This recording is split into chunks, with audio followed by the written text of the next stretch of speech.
सभी भाइयों को मेरे यूट्यूब चैनल शैक्षिक पाठशाला में आप लोग का स्वागत है। मैं उम्मीद करता हूँ आप स्वस्थ होंगे, मस्त होंगे, आपकी पढ़ाई अच्छी चलेगी। आज हम देखेंगे मूल विधि BNS BNSS भारतीय न्याय संहिता, भारतीय नागरिक सुरक्षा संहिता, प्रैक्टिस सेट नंबर 44। अब तक हम लोग का 43 हो चुका है। चलिए शुरू करते हैं। पहला क्वेश्चन हम देखते हैं, किस वाद से लोकहितवाद की प्रक्रिया भारत में शुरू हुई थी। ऑप्शन है क्वीन बनाम बाउमन, विकल्प हमारा दूसरा स्पेंसन बनाम अटॉर्नी जनरल, विकल्प सी है स्पिन बनाम रेमन, विकल्प हमारा डी है बम्बई कामगार बनाम अब्दुल भाई, विकल्प हमारा डी से हो जाएगा बम्बई कामगार बनाम अब्दुल भाई। ठीक है, बम्बई कामगार सभा बनाम अब्दुल भाई का वाद बोनस एक्ट से संबंधित है। भारत में लोकहितवाद की प्रक्रिया इसी बात से प्रारंभ हुई थी।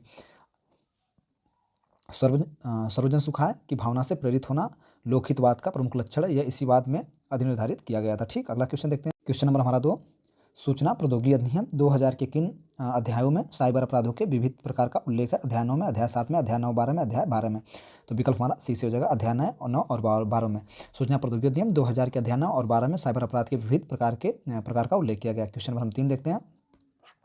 सूचना प्रौद्योगिकी अधिनियम 2000 की कोई बात लागू होती है परक्रम लिखित पर, मुख्य तारनामा पर, चेक पर, न्यास पर। 3 का विकल्प हमारा सही हो जाए चेक पर। ठीक है, सूचना प्रौद्योगिकी अधिनियम 2000 की धारा 81A इलेक्ट्रॉनिक चेकों और संक्षेपित चेकों पर लागू होगी। ठीक है, क्वेश्चन नंबर 44 देखते हैं। क्वेश्चन नंबर 4 देखते हैं, जब कोई व्यक्ति ससूचना सेवा आदि द्वारा आक्रमण संदेश भेजता है तो वह कितनी अवधि के कारावास से दंडित किया जाएगा। 3 वर्ष, 7 वर्ष, 5 वर्ष, 2 वर्ष। विकल्प हमारा फर्स्ट हो जाएगा 3 वर्ष। ठीक है, क्वेश्चन नंबर 5 देखते हैं। सूचना प्रौद्योगिकी अधिनियम 2000 के किस अध्याय में ई गवर्नेंस का प्रावधान उल्लिखित है। धारा अध्याय 2 में, अध्याय 3 में, अध्याय 4 में, अध्याय 5 में। 5 का विकल्प हमारा बी से हो जाएगा अध्याय 3 में। सूचना प्रौद्योगिकी अधिनियम 2000 की धारा अध्याय 3 में इलेक्ट्रॉनिक निगमन का प्रावधान। क्वेश्चन नंबर 6 देखते हैं। राष्ट्रीय सुरक्षा अधिनियम 1980 के अंतर्गत हिरासत की अधिकतम अवधि क्या होगी। 12 महीने, 6 महीने, 3 महीने, 30 दिन। तो विकल्प हमारा फर्स्ट हो जाएगा 12 महीने, कई बार आ चुका है। राष्ट्रीय सुरक्षा अधिनियम 1980 की धारा 13 के अनुसार राष्ट्रीय सुरक्षा कानून में गिरफ्तारी के पर्याप्त कारण साबित हो जाने पर व्यक्ति को जिस अधिकतम अवधि के लिए निरोध रखा जाएगा वह निरोध की तारीख से 12वें माह तक की होगी।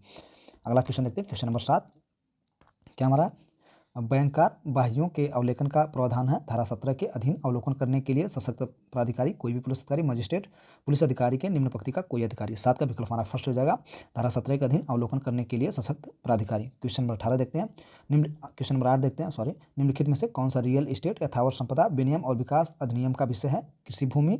विकल्प हमारा फर्स्ट हो जाएगा 8 का कृषि भूमि। ठीक है, कैसे रियल एस्टेट विनियम और विकास अधिनियम 2016 रेरा के अंतर्गत कृषि भूमि अधिनियम का विषय नहीं है ना। हाँ, तो कृषि भूमि विषय नहीं, कृषि भूमि नहीं है। भूखंड होगा, अपॉइंटमेंट होगा, इमारतें होंगी। क्वेश्चन नंबर 9 देखते हैं। अपीली प्रावधानित है सूचना का अधिकार अधिनियम 2005 की धारा में, धारा 18 में, धारा 19 में। विकल्प हमारा 20 है धारा 19 में। सूचना का अधिकार अधिनियम 2005 की धारा 19 अपीली का प्रावधान करती है। क्वेश्चन नंबर हम 10 देखते हैं। 10 हमारा क्या है। 10 हमारा है निम्नलिखित में से कौन सूचना का अधिकार RTI अधिनियम के अंतर्गत सूचना प्राप्त नहीं कर सकता है। ऑप्शन है ऑप्शन नहीं मतलब दे रहा है कि भारत में निर्मित कंपनी, दूसरा दे रहा है गैर सरकारी संगठन, विदेशी। तो 10 का विकल्प हमारा बी से हो जाएगा ABC तीनों। निम्नलिखित में से कौन सूचना का अधिकार RTI अधिनियम के अंतर्गत सूचना प्राप्त नहीं कर सकता है। भारत में निर्मित कंपनी, गैर सरकारी संगठन, स्वदेशी। सूचना का अधिकार अधिनियम भारत के सभी नागरिकों को सरकारी फाइलों, रिकॉर्ड्स, दर्ज सूचना को देखने, उसे प्राप्त करने का अधिकार देता है। भारत में निर्मित कंपनी, गैर सरकारी संगठन और विदेशी व्यक्तियों पर अधिनियम लागू नहीं होता है। क्वेश्चन नंबर हम 11 देखते हैं। मानवाधिकार घोषणा पत्र के लिए अनुच्छेद में प्रत्येक व्यक्ति को विश्राम व अवकाश का अधिकार है। अनुच्छेद 21 में, अनुच्छेद 22 में, अनुच्छेद 23 में, अनुच्छेद 24 में। 11 का विकल्प हमारा डी से होगा अनुच्छेद 24 में। ठीक, क्वेश्चन नंबर 12 देखते हैं। मानवाधिकार न्यायालय की स्थापना का प्रावधान मानवाधिकार संरक्षण अधिनियम की धारा में है। धारा 27 में, धारा 28 में, धारा 29 में, धारा 30 में। विकल्प हमारा डी से होगा धारा 30 में। क्वेश्चन नंबर हम 13 देखते हैं। 13 हमारा क्या है। राष्ट्रीय मानवाधिकार आयोग के सदस्य का अध्यक्ष, राष्ट्रीय मानवाधिकार आयोग के सदस्य या अध्यक्ष पद त्याग सकेंगे राष्ट्रपति को संबोधित अपने हस्ताक्षर सहित लिखित सूचना द्वारा, प्रधानमंत्री को संबोधित अपने हस्ताक्षर सहित लिखित सूचना द्वारा, भारत के मुख्य न्यायाधीश को संबोधित अपने हस्ताक्षर सहित सूचना द्वारा। उपयुक्त में से कोई नहीं।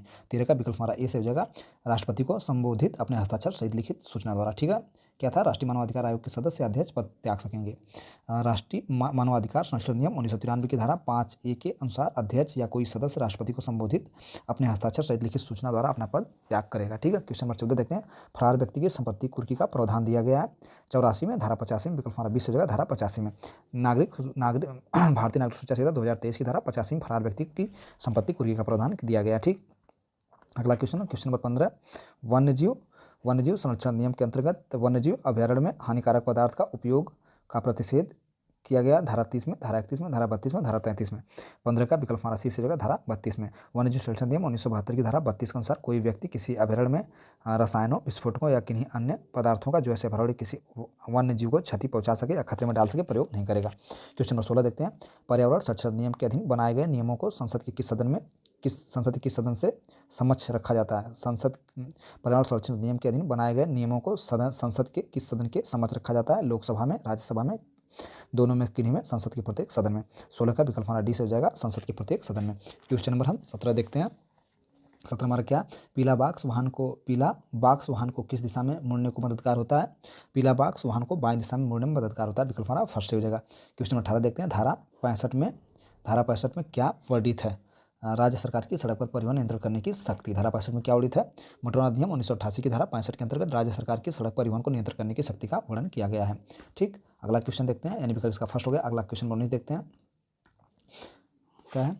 संक्षिप्त विचरण समरी ट्रायल में कितनी अवधि के लिए अधिकतम कारावास की सजा दी जाती है? 3 माह से अधिक नहीं, 6 माह से अधिक नहीं, 1 साल से अधिक नहीं, 2 साल से अधिक नहीं। तो क्वेश्चन नंबर हमारा 19 का विकल्प हमारा ए से हो जाएगा, 3 माह से अधिक नहीं दी जाएगी। क्वेश्चन नंबर हम फर्स्ट विकल्प हमारा से होगा 3 माह से अधिक नहीं। क्वेश्चन नंबर 20 देखते हैं। निम्न में से किसको गिरफ्तार होने से बचाने की दशा में पुलिस को मृत्यु कारित करने तक का अधिकार प्राप्त है? मृत्युदंड से दंडनीय अपराध की दशा में, आजीवन कारावास से दंडनीय अपराध की दशा में, उक्त दोनों में से कोई नहीं। 20 का विकल्प हमारा सी हो जाएगा, उक्त दोनों में से। ठीक, उक्त दोनों। 21 देखते हैं। अनाम ससूचना द्वारा आपराधिक अभित्रास किस धारा के अंतर्गत दंडनीय अपराध है? धारा 351(4) के भारतीय न्याय संहिता, धारा 354 भारतीय न्याय संहिता, धारा 351(3) के भारतीय न्याय संहिता, धारा 351(2) भारतीय न्याय संहिता। 21 का विकल्प हमारा फर्स्ट हो जाएगा, धारा 351(4) के भारतीय न्याय संहिता। ठीक है, अनाम असूचना द्वारा आपराधिक अभित्रास भारतीय न्याय संहिता 2023 की धारा 351 के अंतर्गत दंडनीय अपराध है। क्वेश्चन नंबर हम कौन देखते हैं? 22 देखते हैं। मिथ्या साक्ष्य देने के लिए भारतीय न्याय संहिता की किस धारा में दंड की व्यवस्था है? तो मिथ्या साक्ष्य देने के लिए भारतीय न्याय संहिता की धारा 226 में दंड की व्यवस्था है। ठीक है, अगला क्वेश्चन देखते हैं। क्वेश्चन नंबर 24 अगला क्वेश्चन देखते हैं। 22 का हमारा विकल्प कौन सा हो जाएगा? 22 हमारा 226 नहीं 229 होगा। ठीक है, विकल्प हमारा डी से हो जाएगा 22 का। देखते हैं 22 का देखते हैं। मिथ्या साक्ष्य देने के लिए भारतीय न्याय संहिता 2023 की धारा 239 में दंड की व्यवस्था की गई। ठीक, विकल्प हमारा डी से। क्वेश्चन नंबर 23 देखते हैं। एक शेर ख पर झपटता है, क शेर पर यह जानते हुए कि गोली चलाता है उसे ख की मृत्यु हो सकती है, यानी शेर की मृत्यु हो सकती है। गोली से वस्तु ख की मृत्यु हो जाती है, तो क किसी प्रकार का दोषी नहीं है, यानी जिसने गोली चलाई थी हत्या करने का दोषी है, आपराधिक मानववध का दोषी है, गंभीर उपति कारित करने का दोषी है। तो 23 का विकल्प हमारा ए से हो जाएगा, क किसी प्रकार का दोषी नहीं है। कैसे? प्रस्तुत समस्या भारतीय न्याय संहिता 2023 की धारा 30 के दृष्टांत मतलब बी पर आधारित है, जिसके अनुसार क ने कोई अपराध नहीं किया क्योंकि क ख के फायदे के लिए सद्भावपूर्वक कार्य किया। ठीक है, अगला क्वेश्चन देखते हैं। पुरुष शब्द को बताया गया धारा 2 के 19 में, धारा 2 के 26 में, धारा 2 के 22 में, धारा 2 के 12 में। 24 का विकल्प हमारा ए सही हो जाएगा, धारा 2 के 19 में। ठीक है, धारा 2 के 19 में क्या इसमें है? देखते हैं। भारतीय न्याय संहिता 24 का भारतीय न्याय संहिता 2023 की धारा 2 के 19 में पुरुष को परिभाषित किया गया, जिसके अनुसार पुरुष शब्द किसी भी आयु के मानव के नर का घोतक होगा। ठीक, 25 देखते हैं। घरेलू हिंसा में महिला संरक्षण अधिनियम के तहत संरक्षण आदेश के भंग पर दंड का प्रावधान है, धारा 30 में, धारा 31 में, धारा 32 में, धारा 33 में। 25 का विकल्प हमारा 20 हो जाएगा, धारा 31 में। ठीक है, 26 देखते हैं। अनैतिक व्यापार निवारण अधिनियम 1956 कौन सी धारा के अधीन किसी व्यक्ति को अभिरक्षा में विक्षुब्ध करने के लिए दंड का प्रावधान है?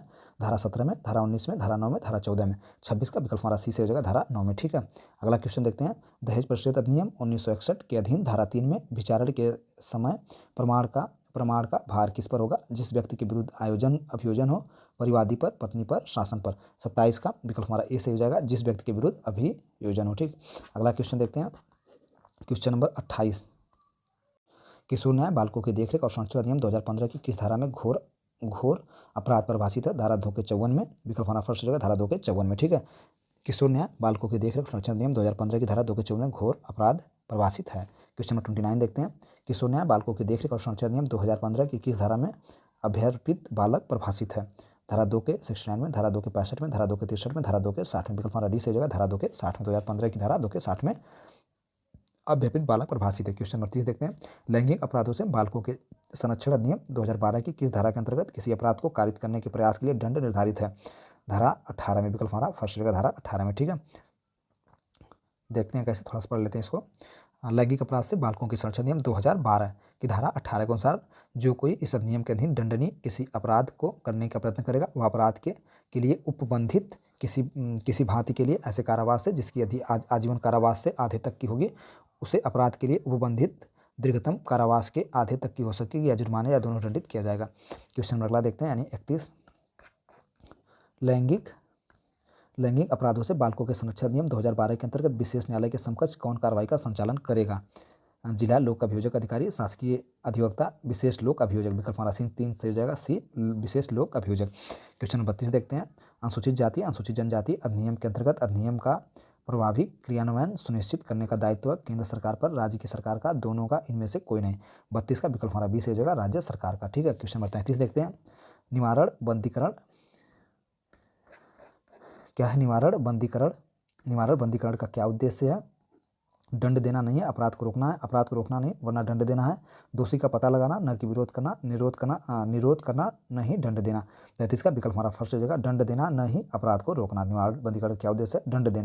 दंड देना नहीं अपराध को रोकना है। ठीक है, क्वेश्चन नंबर 34 देखते हैं, भूमि अधिग्रहण अर्जुन के अंतर्गत भूमि का प्रारंभिक सर्वेक्षण करने की अधिकारियों की शक्ति निहित है। धारा 8 में, धारा 9 में, विकल्प सी धारा 11 में, विकल्प धारा 12 में। तो 34 का विकल्प हमारा डी से हो जाएगा, धारा 12 में। ठीक, क्वेश्चन 35 देखते हैं, कौन सी रीट प्रतिक्रियात्मक रीट है? बंदी प्रत्यक्षीकरण, परमादेश, प्रतिषेध, अधिकार परीक्षा। 35 का विकल्प हमारा ए से हो जाएगा, बंदी प्रत्यक्षीकरण। बंदी प्रत्यक्षीकरण एक लैटिन पद है जिसका शाब्दिक अर्थ है निरुद्ध व्यक्ति को न्यायालय के समक्ष प्रस्तुत करो। यह रीट एक आदेश के रूप में उन व्यक्तियों को विरुद्ध जारी की जाती है जो किसी को बंदी बनाए हुए हैं। क्वेश्चन नंबर 36 देखते हैं, भारतीय नागरिक सुरक्षा संहिता 2023 की किस धारा 2 संबंधित है? परिभाषा खंड से, निर्वाचन खंड से, अर्थायन खंड से, उपरोक्त में से किसी नहीं। 36 का विकल्प हमारा एक से हो जाएगा, परिभाषा खंड से। ठीक, अगला क्वेश्चन नंबर 37 देखते हैं, भारत का सबसे बड़ा आपराधिक मामलों का न्यायालय कौन सा? सर्वोच्च न्यायालय, उच्च न्यायालय, सत्र न्यायालय, मुख्य न्यायिक मजिस्ट्रेट। 37 का विकल्प हमारा बी सही हो जाएगा, उच्च न्यायालय। भारत का सबसे बड़ा आपराधिक मामलों का न्यायालय कौन सा है? उच्च न्यायालय। भारतीय नागरिक सुरक्षा 2023 की धारा 6 के अनुसार सबसे बड़ा आपराधिक मामला उच्च न्यायालय। क्वेश्चन 38 देखते हैं, भारतीय साक्ष्य अधिनियम 2023 की धारा 162 संबंधित है ताजी स्मृति ताजी करना, दस्तावेज पेश करना, दस्तावेज साक्ष्य सह अभियुक्त। 38 का विकल्प हमारा ए से हो जाएगा, ताजी स्मृति करना। क्वेश्चन नंबर 39 देखते हैं, भारतीय न्याय संहिता 2023 में न्यायाधीश को परिभाषित किया गया है।